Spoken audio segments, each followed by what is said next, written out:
பொம்பளையா நீ சொன்னா புரிஞ்சுக்கிற ஆள் இல்ல, செஞ்சாதாண்டி புரிஞ்சுப்ப.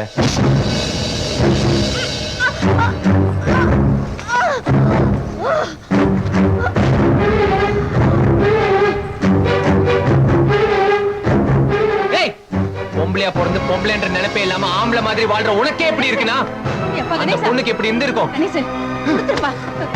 இனிமேல் அது பொம்பளையா நடந்துக்க. என்னப்பா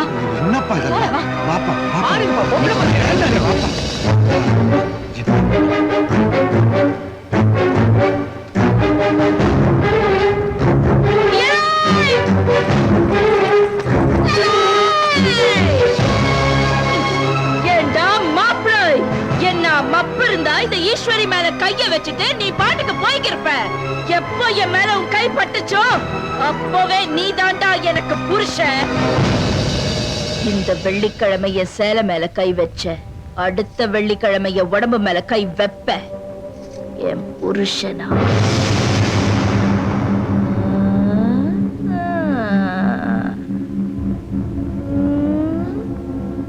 யாருதுங்க?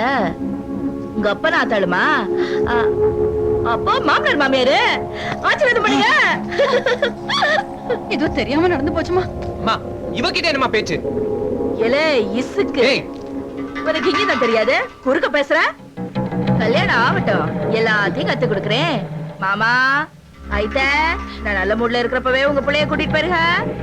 இல்ல இதே மறுப்போட நின்னு கொத்தி எடுத்து சொல்லிடுவேன். உன்னைய கொன்னுட்டு நான் வெள்ளை புடவையை கட்டிக்கிறேன். 10 என்றதுக்குள்ள போயிருங்க. ஏலே மாயே என்ற 1 2 3 4 1 போயிடலாமா கணேசன்? பாப்பா அவன் போயிட்டாங்க. அவன் இல்லடா மாமா. மாமாவோட ஃபுல் பயோடேட்டாவும் பொழுது சாயத்துக்குள்ள வந்து